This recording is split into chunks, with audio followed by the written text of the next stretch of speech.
사함을 받은 일이 적은 자는 적게 사랑하느니라. 오늘 본문에는 이제 예수님께서 한 바리새인의 초대를 받아서 그 집에 갔을 때 벌어진 한 사건에 대한 기록을 다루고 있습니다. 예수님이 바리새인의 집에 초대를 받아 온다는 소문이 돌면서 그 집에 동네 사람들도 모여들었던 것 같고요. 오늘 본문의 주요 인물인 죄인으로서 알려진 한 여인도 그 자리에 찾아왔습니다. 이 여인은 많은 사람들이 보는 가운데 예수님의 발을 눈물로 적시고 머리털로 씻고 그 발에 입 맞추고 값비싼 향유를 부었습니다. 당연히 모여들었던 사람들이 놀라며 당황해했고요. 그 중에 예수님을 초대한 그 집 주인인 바리새인이 속으로 이렇게 생각을 합니다. 저 사람이 선지자라면 이 여인이 죄인이라는 것을 모르지 않을 텐데 왜 이 여인에 가까이 와서 접촉하는 것에 대해서 제재하지 않는 것일까 하고 속으로 생각을 합니다. 그 마음의 생각을 아시는 예수님께서 그 바리새인에게 한 가지 질문을 합니다. 빚을 주는 사람이 있는데 그 사람에게 두 사람이 빚을 졌습니다. 한 사람은 500데나리온을, 다른 한 사람은 50데나리온을 빚졌습니다. 그런데 둘 다 갚을 능력이 없어서 빚주는 자가 둘 다 탕감해 주었습니다. 자, 그러면 빚을 탕감받은 두 사람 중에 누가 더 탕감해 준 사람을 사랑하겠느냐 하고 예수님이 바리새인에게 묻습니다. 한번 우리도 속으로 답을 해보실 수 있기를 바라겠습니다. 아마 당연히 50데나리온 빚진 자보다는 500데나리온 빚을 지고 거기에 탕감받은 사람이 더 크게 감사하고 그를 더 사랑할 것입니다. 상대적으로 큰 금액을 탕감받았으니까요. 바리새인들도 그렇게 답을 합니다. 그러자 예수님께서 그 바리새인을 향해서 이렇게 또 말씀하십니다.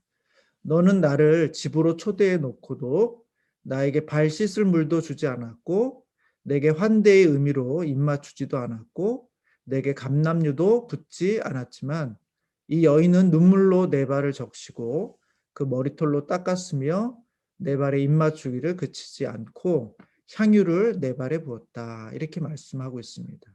이는 나에 대한 그녀의 사랑이 너보다 많다는 것을 보여주는 것이다. 사함을 받은 일이 적은 자는 적게 사랑하느니라. 이렇게 말씀해 줌으로써 오늘 본문의 내용들을 마치고 있습니다. 오히려 바리새인이 받은 은혜가 적기 때문에 하나님을 적게 사랑하는 것에 대해서 주님은 은근하게 또 책망하고 있는 모습을 보게 됩니다.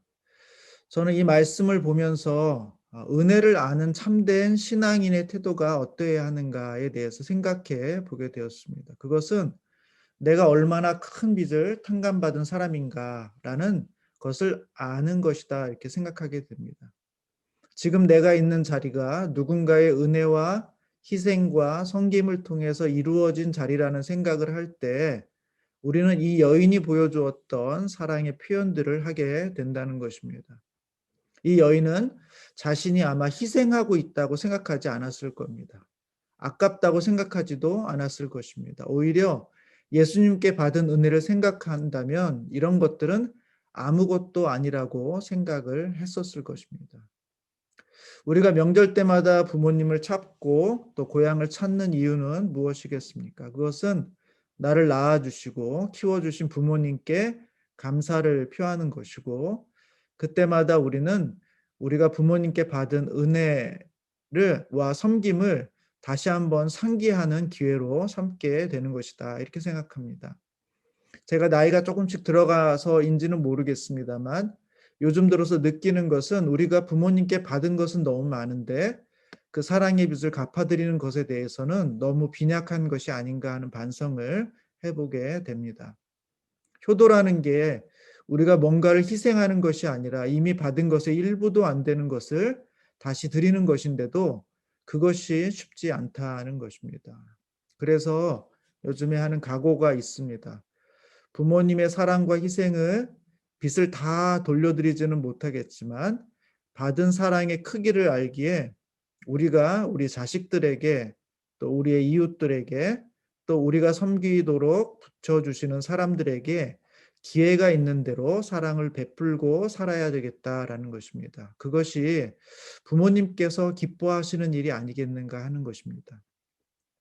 육신의 부모님을 공경하고 아내와 남편을 사랑해서 화목하고 건강하게 지내고 자식들이 밝고 건강하게 잘 자라도록 사랑과 기도를 아끼지 않는 것, 그리고 함께 일하는 사람들에게 인정받고 존중받는 삶을 살아가는 것이 가장 큰 효도이며 부모님의 사랑에 대한 빚을 갚는 유일한 길이 아닌가 하는 생각을 해보게 되는 것입니다. 세상은 점점 무정해지고 사랑이 식어지지만 예수를 믿는 우리 가정은 대대로 사랑의 빚을 잊지 않고 세상으로 흘려보내시는 아름답고 복된 가정이 되시기를 주님의 이름으로 축원합니다. 제가 기도하겠습니다.